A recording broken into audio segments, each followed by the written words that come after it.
Assalamualaikum warahmatullahi wabarakatuh. Salam sejahtera untuk semuanya. Saya Pak Ali dari Insight Chamber, pelajaran sekolah jadi mudah.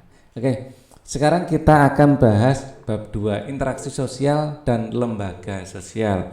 Untuk bab 1 ya dan yang lain ya. Ini playlistnya ada di sini. Ini adalah playlist. Dengan menggunakan playlist, pembahasan bisa didapatkan secara urut dan runtut. Jadi gunakan playlist ini. Oke. Kita langsung saja diskusikan masalah ini. Bab 2, interaksi sosial dan lembaga sosial. Kebalik pulpennya. Nah, sekarang enak. Peta konsep yang akan kita pelajari di bab ini adalah interaksi sosial. Nah, jadi pengertian dan syarat interaksi sosial akan kita pelajari dan bentuk-bentuk interaksi sosial akan kita pelajari. Selain interaksi sosial, kita juga akan belajar tentang lembaga sosial, pengertian lembaga sosial dan jenis dan fungsi ya lembaga sosial akan kita pelajari. Tujuannya, apa tujuan dari pembelajaran ini? Setelah kegiatan pembelajaran dilaksanakan, peserta didik diharapkan dapat menjelaskan pengertian interaksi sosial itu apa tuh? Interaksi sosial itu kan ya, menjelaskan syarat-syarat interaksi sosial. Nah, ini kita fokus pada tujuan ya. Tujuan ini penting. Ya, ini kadang-kadang kita lewati, nggak kita baca. Terus menjelaskan bentuk interaksi sosial yang asosiatif, bentuk interaksi sosial yang disosiatif, menjelaskan pengaruh interaksi sosial terhadap pembentukan lembaga sosial. Nah, menjelaskan pengertian lembaga sosial, jenis-jenis lembaga sosial. Ya, pengertian jenis-jenis. Kemudian menjelaskan fungsi lembaga sosial dan kita akan belajar juga menunjukkan perilaku jujur, bertanggung jawab, peduli, santun, rasa ingin tahu, menghargai dan percaya diri. Penting itu ya. Ini sifat-sifat ya mirip-mirip dengan sifat ilmiah juga ya. Oke. Prawacana. Ya. Jadi ini kayak motif kenapa kita mempelajari ini gitu ya. Manusia tidak bisa melepaskan diri dari kehidupan masyarakat karena manusia pada hakikatnya adalah makhluk sosial. Tidak bisa manusia hidup sendiri. Ya, kita membutuhkan orang lain untuk bisa bertahan hidup. Yaitu hakikat manusia. Manusia sebagai makhluk sosial dalam kehidupannya mempunyai kebutuhan-kebutuhan, baik kebutuhan material maupun spiritual, jasmani maupun rohani. Kebutuhan itu bersumber dari dorongan-dorongan alamiah yang dimiliki setiap manusia sejak lahir. Ya, kita mempunyai dorongan untuk berinteraksi, untuk ngobrol, ya, rasa ingin tahu. Dalam memenuhi semua kebutuhan hidupnya, manusia membutuhkan bantuan manusia lainnya, sehingga terjadi hubungan antar orang per orang maupun orang dengan kelompok untuk memenuhi kebutuhan manusia maupun kelompok dengan kelompok ya. Oleh karena itu diperlukan sesuatu yang dapat mengatur ya perilaku manusia ketika berhubungan dengan orang lain dalam memenuhi kebutuhan hidupnya dalam masyarakat ya. Jadi kita memerlukan aturan untuk bisa berinteraksi dengan baik ya. Karena memang selain ada kecenderungan baik, manusia juga ada pula kecenderungan buruk, agresif ada. Nah, dengan berjalannya waktu maka timbullah sebuah kebudayaan. Nah, kita diatur di situ ya. Karena proses yang panjang ini akhirnya manusia memilah dan memilih mana yang baik dan mana yang buruk. Kehidupan masyarakat merupakan proses kehidupan bagaimana seseorang dapat bersosialisasi ya. Kehidupan masyarakat itu merupakan proses kehidupan ya, bagaimana seseorang dapat bersosialisasi, berinteraksi sesuai dengan nilai-nilai norma yang berlaku pada kelompok masyarakatnya. Norma yang berlaku di suatu masyarakat belum tentu berlaku di masyarakat lain kalau itu merupakan norma sosial ya. Namun demikian proses yang paling dominan adalah proses ya bagaimana seseorang dapat berinteraksi dalam kelompok masyarakatnya untuk pemenuhan kebutuhan hidupnya. Ya, kita tahu bahwa seseorang tidak dapat hidup sendiri di muka bumi. Bagaimanapun juga kehidupan selalu harus bergantung pada orang lain di sekitar atau di lingkungannya. Ya, pada bab ini ya, kamu akan mempelajari interaksi sosial ya dan lembaga sosial. Kita akan mempelajari interaksi sosial dan lembaga sosial. Ini Ini poin utama ya yang harus kita ingat. Yang membahas tentang pengertian interaksi sosial, ya, bentuk-bentuk interaksi sosial, ya, dan pengaruh interaksi sosial terhadap lembaga sosial dan pengertian serta jenis, ya, dan fungsi lembaga sosial. Sejumlah informasi yang tidak termuat dalam materi ini dapat kamu telusuri dari berbagai sumber baik dari buku maupun internet. Nah, penting ya. Jadi kita mengembangkan materi tidak hanya dari buku saja, kita bisa mengambil dari berbagai macam sumber. Interaksi sosial, ya, pengertian dan syarat sekarang. Ya. Salah satu ciri manusia adalah selalu hidup bersama manusia lainnya. Salah satu cirinya, bukan hanya itu ya. Ini kita belajar IPS ya, kita lebih menyoroti ke interaksi ini. Selalu hidup bersama manusia lainnya. Kemudian kehidupan manusia sejak lahir di dunia sampai akhir hayat di kandung badan, ya. Dari lahir sampai kita meninggal itu kita diantar orang banyak saat meninggal, ya. Artinya kita tetap sudah meninggal pun kita membutuhkan orang lain. Lahir kita bayi nggak bisa apa-apa, membutuhkan orang lain, ya. Pada saat masih bayi terlibat interaksi terutama dengan ibu atau pengasuhnya. Nah, ini belajar membaca bersama ibu, ya, atau belajar dengan pengasuh, ya. Setelah besar terlibat interaksi dengan tetangga, teman-teman sepermainan, teman-teman sekolah, ya, seperti ilustrasi di sini, ya. Ini berinteraksi dengan teman-teman sebaya, ya. Setelah dewasa terlibat interaksi dengan teman-teman seprofesi, ya, mungkin juga ini adalah mereka adalah teman-teman seprofesi, ya, dan seterusnya. Sangat sulit menemukan manusia yang menyendiri, ya, seperti ini sangat sulit ditemukan tanpa melakukan interaksi dengan manusia lain. Orang akan stres, ya, selama masa pandemi COVID ini banyak orang stres, ya, sendirian, ya, nggak bisa bertemu teman, sekolah juga secara daring, termasuk saat ini kalian belajar daring. Nah, kalau tanpa menemukan jalur komunikasi yang baik dengan keluarga, dengan warga sekitar mungkin, ya, ini akan bikin stres, ya. Diilustrasikan seperti ini kita interaksinya. Memang ada interaksi tapi kayak terkurung kita seperti ini. Ya, ini masih mending ya daripada sama sekali tidak ada. Jadi adanya seperti ini. Ya, kita berharap pandemi akan segera selesai dan bisa normal lagi. Tapi asal kita pakai prokes yang benar, kita tetap bisa berinteraksi. Kita butuh untuk berinteraksi seperti itu, ya. Pada dasarnya manusia selalu ingin berkumpul dengan manusia lain. Dalam kondisi terbatas pun inginnya berkumpul aja, ya kan? Inginnya selalu berkomunikasi. Untung sekarang ada gadget, ya. Pada dasarnya manusia selalu ingin berkumpul dengan manusia lain, selalu ingin bertemu, berbicara, dan ingin melakukan kegiatan-kegiatan dengan manusia. Melalui pergaulannya melalui pergaulannya di masyarakat, manusia terbentuk sebagai makhluk sosial. Manusia makhluk sosial, makhluk yang selalu membutuhkan makhluk lain atau manusia lain.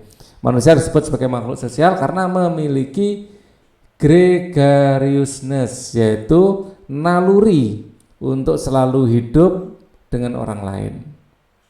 Ya, naluri untuk selalu hidup dengan orang lain. Nah, ini ilustrasi dari gregariousness. Ya. Selalu kita ini ya, kalau ada teman lagi ngumpul gitu, kita inginnya masuk dalam circle, ya. Misalnya saja nasi yang kita makan sehari-hari merupakan hasil kerja keras dari petani. Rumah yang menjadi tempat tinggal kita merupakan hasil kerjasama para pekerja bangunan atau mungkin tetangga kita sudah membantu untuk mendirikan rumah. Seperti ilustrasi ini, ya. Ini adalah ilustrasi dari buku tematik SD, ya. Nah, di sini Edo, Siti, Dayu sedang berinteraksi untuk bersih-bersih taman, atau warga yang berinteraksi untuk membangun rumah. Ya, kita lanjutkan. Oh, ini sudah mentok. Oke, kita lanjutkan sini. Oke, ya. Nah, Dengan demikian manusia harus berinteraksi. Ya, ini saya pakai warna merah. Dengan demikian manusia harus berinteraksi dengan sesama anggota masyarakat. Bertemunya seseorang dengan orang lain atau kelompok lain, kemudian mereka saling berbicara, bekerja sama, dan seterusnya untuk mencapai tujuan bersama. Ada tujuan tertentu ya. Jadi kita itu, kegiatan itu dapat dikatakan sebagai proses interaksi sosial. Ya, apa sebenarnya interaksi sosial itu? Perhatikan gambar ini. Nah, ini interaksi sosial kita ya antara murid dengan guru, ya, atau antara murid dengan murid, ya. Dari gambar 2.1 dapat disimpulkan interaksi sosial berupa hubungan, ya. Jadi interaksi sosial, ya, berupa hubungan antara individu dengan individu, antara individu dengan kelompok, antara kelompok dengan kelompok. Nah, jadi adalah interaksi sosial adalah hubungan. Ya, kata kuncinya adalah hubungan antar individu dengan individu, ya. Jadi antara murid dengan murid, antara individu dengan kelompok, guru dengan satu kelas, atau antara kelompok dengan kelompok, antara kelompok murid dan kelompok guru, kan seperti itu. Interaksi sosial adalah hubungan antara orang perorangan, antara kelompok manusia maupun antar perorangan dengan kelompok manusia. Dalam interaksi sosial hubungan yang terjadi harus dilakukan secara timbal balik, ya, tidak hubungan searah. Nah, hubungan searah ini bikin tidak nyaman, ya.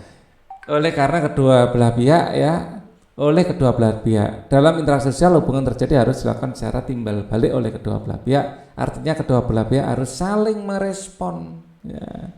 Kalau hanya satu orang, nah itu tidak, yang satu nggak merespon, hanya ngefans saja, itu bukan hubungan timbal balik. Jika yang satu bertanya, maka jika yang satu bertanya, maka dia menjawab. Jika diminta bantuan, dia membantu, ya. Ditanya itu mau jawab, diminta bantuan juga membantu, diajak bermain juga ikut main. Dengan demikian interaksi sosial adalah hubungan yang terjadi antara manusia dengan manusia lain, baik secara individu maupun kelompok, ya. Interaksi itu bersifat timbal balik, ya. Nah, ini wawasan. Agar dapat berinteraksi, orang harus sekaligus memperhitungkan usia, ya. Kita dalam berinteraksi harus memperhitungkan usia. Kita berinteraksi anak murid dengan guru beda, antara murid dengan murid, ya. Guru dengan guru beda dengan guru dengan murid, misalnya juga dalam berinteraksi. Jadi kita harus perhatikan usia. Kalau kita sama orang tua, kita harus ngomong yang sopan, ya. Jadi tidak boleh seenaknya sendiri, ya. Mengambil kamu pada orang tua ini kalau di budaya Jawa tidak diizinkan, ya. Jenis kelamin, nah laki-laki dengan perempuan itu cara bergaulnya juga beda. Laki-laki dengan laki-laki, perempuan dengan perempuan, atau laki-laki dengan perempuan. Laki-laki kalau bergaya seperti perempuan juga kurang pas rasanya, dan sebaliknya. Ras, ras ini memiliki budaya-budaya. Ras tertentu itu biasanya memiliki budaya-budaya tertentu, ya. Jadi saat kita memasuki sebuah negara atau budaya lain, kita harus mempelajarinya, ya. Yang baik, ya, di daerah kita belum tentu di negara lain atau di ras lain itu hal yang baik atau diizinkan. Banyak sekali perbedaan budaya seperti itu. Penampilan orang lain, penampilan fisiknya, busananya, bentuk tubuhnya, pakaiannya, dan kata-katanya, ya. Jadi saat kita berinteraksi dengan orang, kita juga harus melihat fisiknya, misalnya disabilitas, ya. Jadi kita jangan menceritakan lari pagi pada orang yang misalnya cacat kakinya, ya.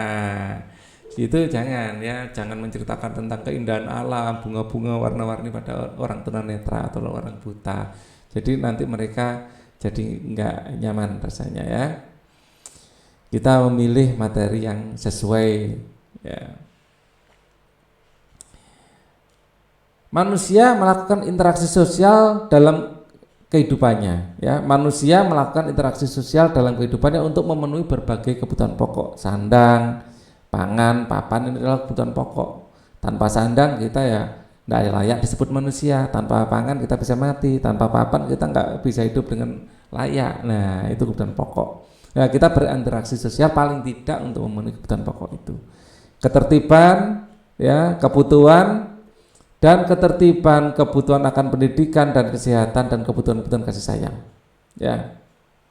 Jadi sekali lagi manusia melakukan interaksi sosial dalam kehidupannya untuk memenuhi berbagai kebutuhan pokok, sandang pangan papan, kebutuhan ketertiban, ya, pendidikan, kesehatan dan kebutuhan kasih sayang. Ya, ini adalah contoh kebutuhan pangan. Kita berinteraksi sosial di pasar, ya, kita membeli sesuatu pada pedagang sandang, kita juga bisa membeli baju di penjual baju. Ya. Proses interaksi sosial terjadi apabila, ya, pihak yang berinteraksi melakukan kontak sosial dan komunikasi. Ya, proses interaksi sosial terjadi apabila ada kontak sosial dan komunikasi. Nah, ini komunikasi. Bu, sayurnya harganya berapa, Bu? Nah, atau baju yang itu harganya berapa? Tawar menawar itu dalam bentuk komunikasi, bentuk proses kontak sosial. Kontak sosial dan komunikasi sosial merupakan syarat terjadinya interaksi sosial. Nah, tanpa kontak sosial, ya, kita nggak akan interaksi sosial karena itu merupakan syarat.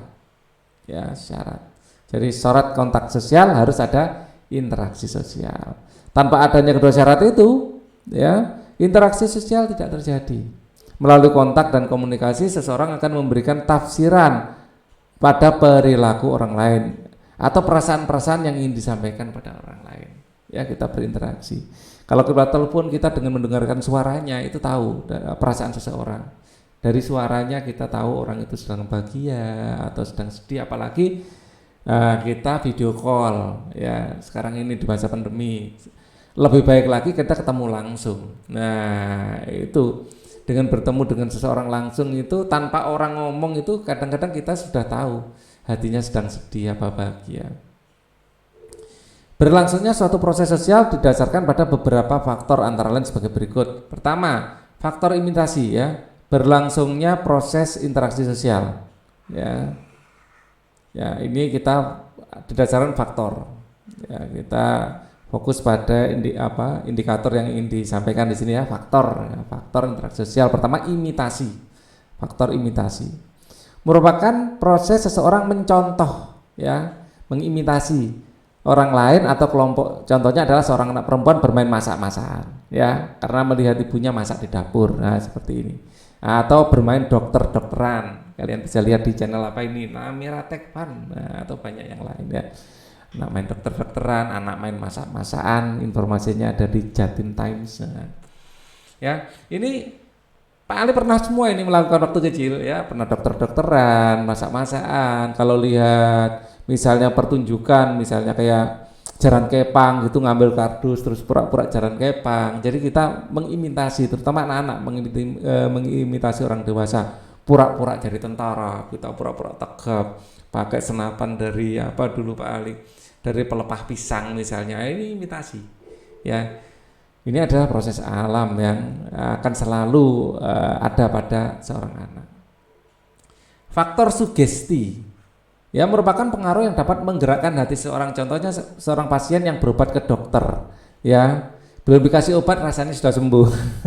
Pasien tersebut cepat mengalami penyembuhan, salah satunya disebabkan karena rasa sugesti, ya, pada dokter, apalagi pada dukun. Kadang sama dukun itu hanya gini, digitukan saja ini ilustrasinya. Nah, itu tidak dikasih obat, ya, itu juga bisa sembuh. Nah, atau berdoa. Nah, ini penting sekali, ya, minum obat itu kita berdoa, ya. Selain kita mengharapkan kesembuhan, ya, paling tidak kita sudah merasa tersugesti. Nah, jadi itu penting, ya, karena kita sebagai manusia ada faktor sugesti juga. Faktor identifikasi merupakan kecenderungan atau keinginan-keinginan dalam diri seseorang untuk menjadi sama dengan orang lain. Ya, contoh seorang anak yang mengidolakan pemain bola sehingga semua tingkah laku idolanya dilakukan. Nah, misalnya suka siapa? pemain bola dulu ada misalnya kena Zinedine Zidane misalnya, itu wah, berita-beritanya dibaca semuanya, tingkah lakunya diikuti ya, jadi pakaiannya dipakai, nah seperti itu. Nah, anak seperti ini sukanya pakai pakaian bola tim favoritnya, apalagi dengan nama timnya. Nah ini BTS ya, jadi penggemar-penggemar BTS seperti ini akan menirukan gaya dari idola mereka ya, maka jangan salah memilih idola, pilihlah idola yang bagus. Nah ya, pilih idola itu yang benar-benar apa ya, mantap. Nah benar-benar cocok untuk dijadikan figur yang patut diidolakan ya.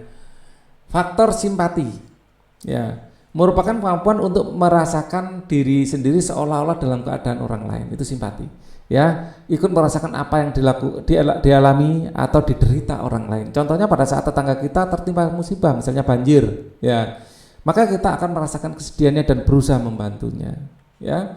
Begitu ada banjir, warga sekitar yang tidak terkena banjir akan dengan sukarela, dengan senang hati membantu, karena ikut merasakan penderitaan saudara-saudaranya, tetangganya yang terkena banjir. Atau ada rumah terbakar, tanpa dikomando, tanpa disuruh, warga sudah ada yang ketemu gayung ngambil gayung, ketemu ember ngambil ember, apapun yang bisa untuk tempat air untuk disiramkan ke sumber api ya. Selain menghubungi tentu saja petugas yang seharusnya ya, jadi pemadam kebakaran, damkar, nah, itu ya, warga nggak usah nunggu damkar, langsung aja bantu ya. Sambil telepon ya, maksudnya bukan tidak menghubungi damkar, enggak ya, menghubungi tapi tidak menunggu duduk-duduk sambil menunggu kedatangan damkar, enggak ya, bantu misalnya.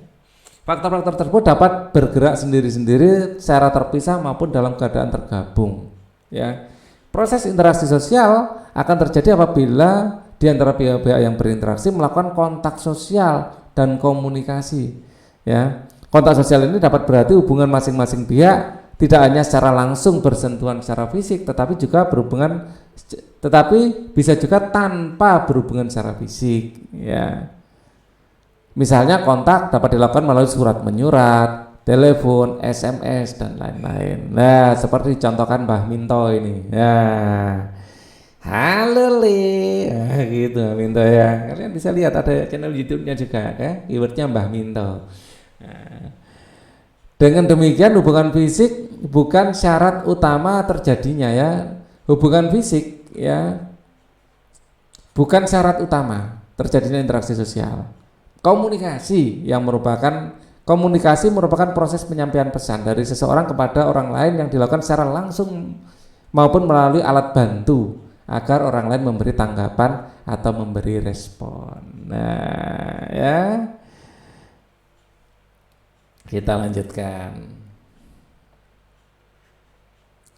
Kontak sosial dan komunikasi sosial ya merupakan syarat ya. Kontak sosial dan komunikasi sosial merupakan syarat terjadinya interaksi sosial. Tanpa adanya syarat itu, interaksi sosial tidak akan terjadi.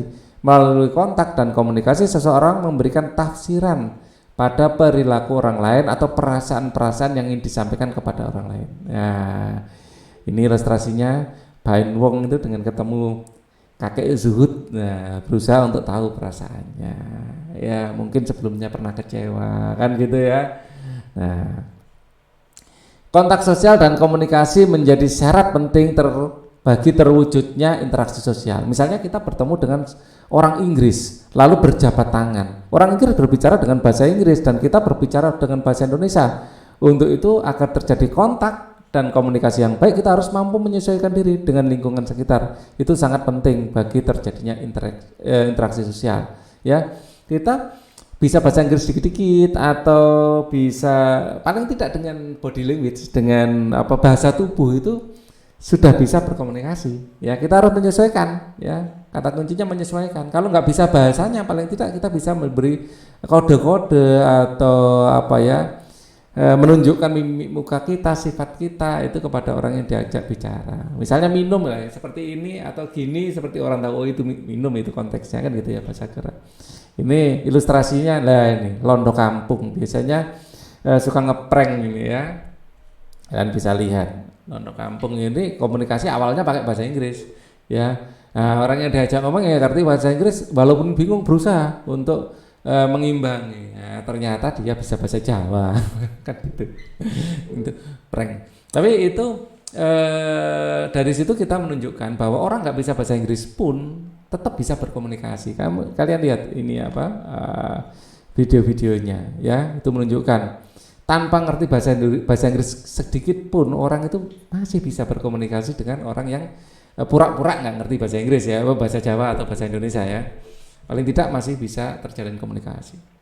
Ya, tidak semua tindakan manusia merupakan interaksi sosial ya. Tidak semua tindakan manusia merupakan interaksi sosial. Jadi saat kita asik sendiri ya, itu enggak berinteraksi sosial, itu tindakan kita juga ya. Misalnya belajar tekun, belajar matematika misalnya, kita sedang tidak berinteraksi, kita fokus.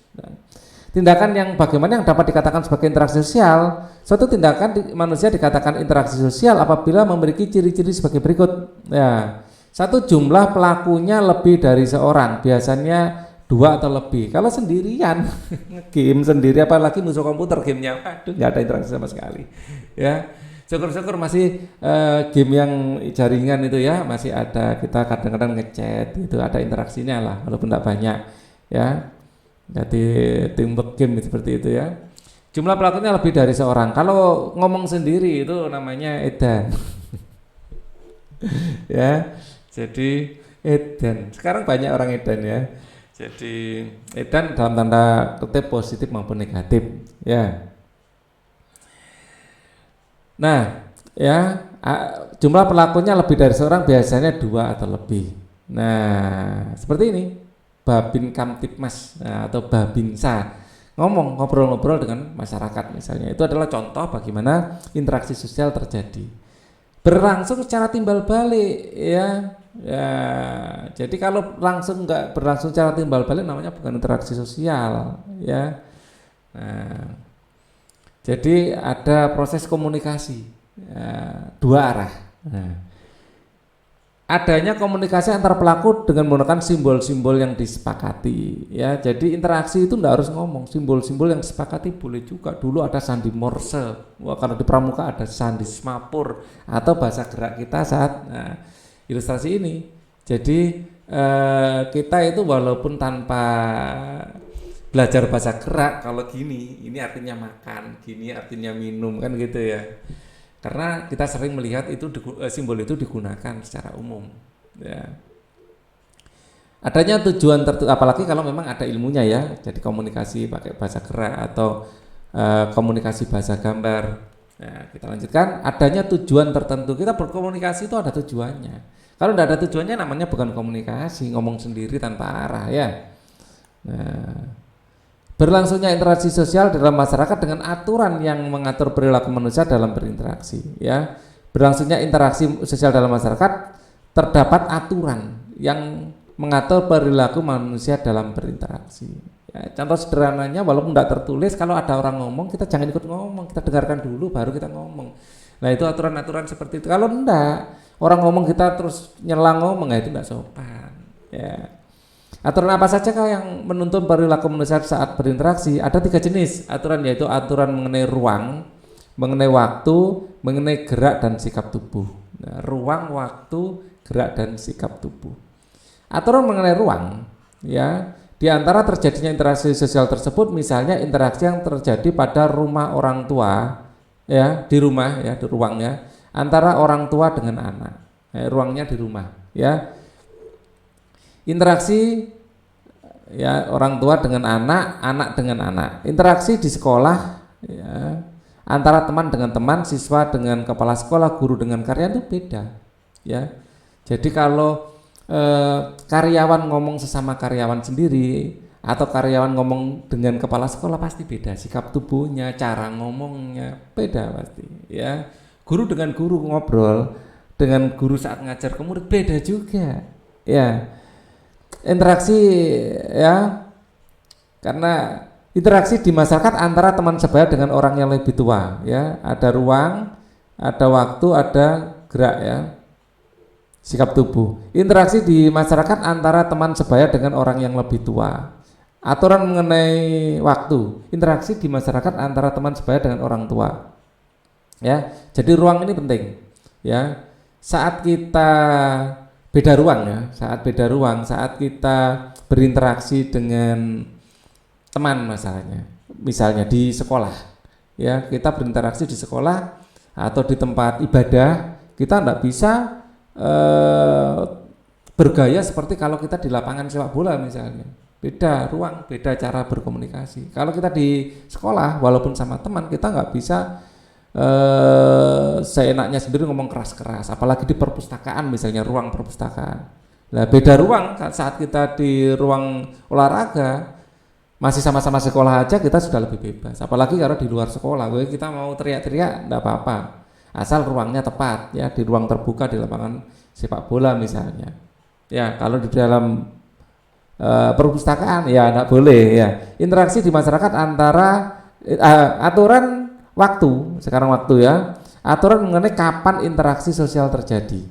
Ya, kapan interaksi sosial itu terjadi. Misalnya interaksi sosial dulu sekarang. Ya, jadi dulu. Nah, kita lihat. Murid itu kalau melihat guru itu nunduk seperti ini. Enggak berani menatap matanya. Ya. Kalau sekarang berani. Ya.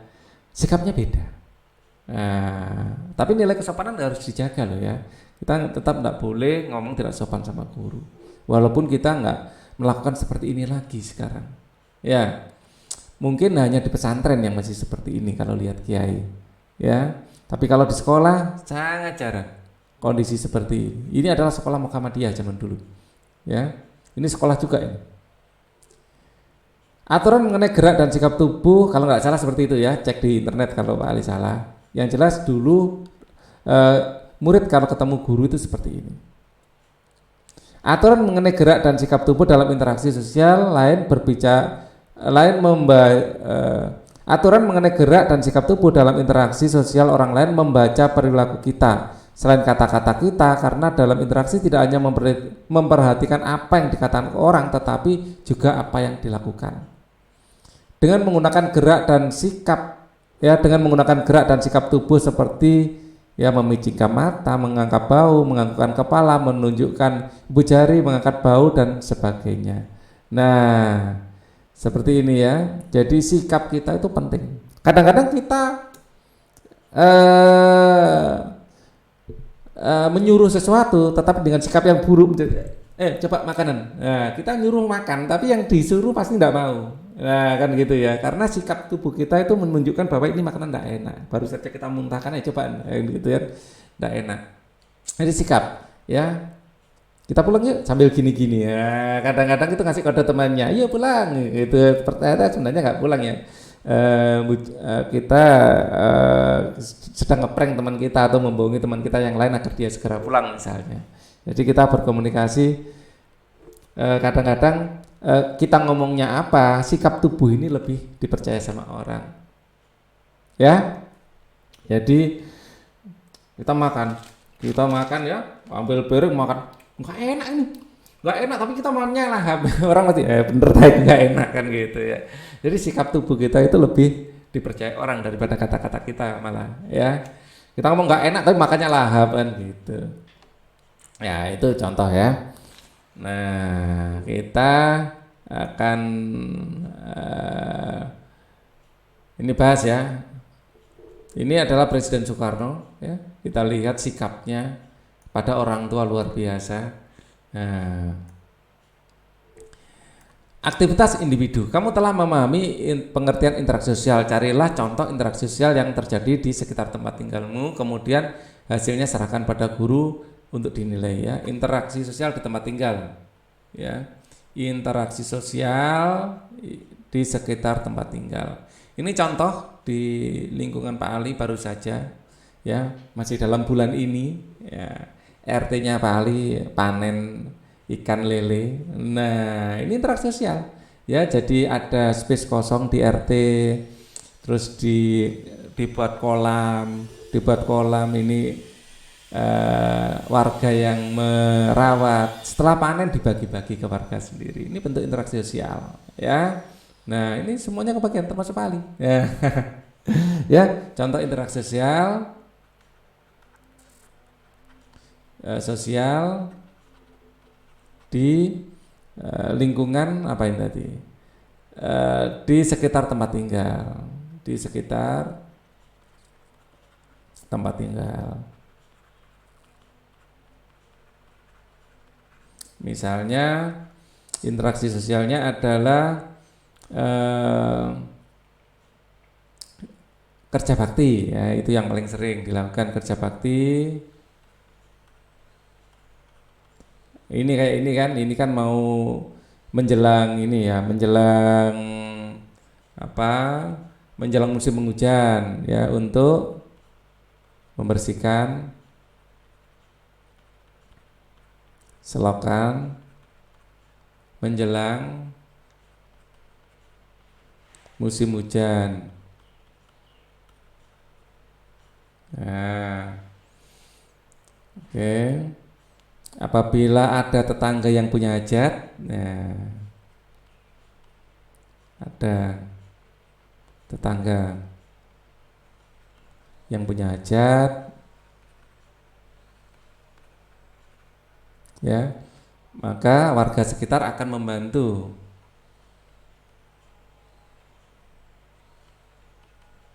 Akan membantu, ya mungkin bantu memasak, ya menyiapkan tempat, ya mendirikan terop misalnya.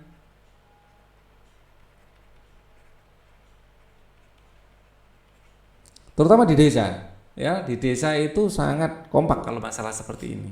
Ya kalau di kota mungkin hanya tetangga kiri kanan aja ikut mendirikan terop, tapi kalau di desa itu satu RT itu membantu. Bantu, terus ada yang bantu masak, istilahnya kalau di Jawa itu rewang, nah itu ya. Terus saling memberi hantaran makanan,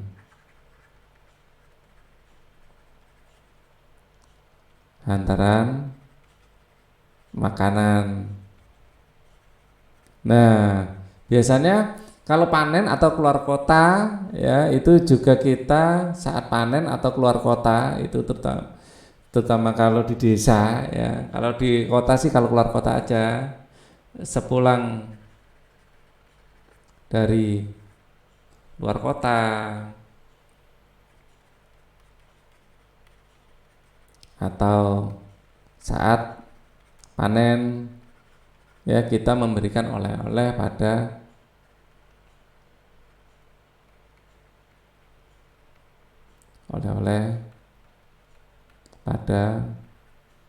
keluarga dan tetangga.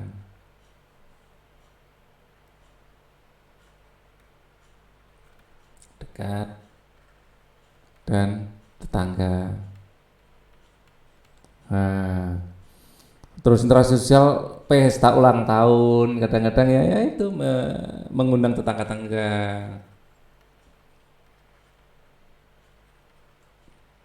Dan lain-lain, masih banyak interaksi sosial.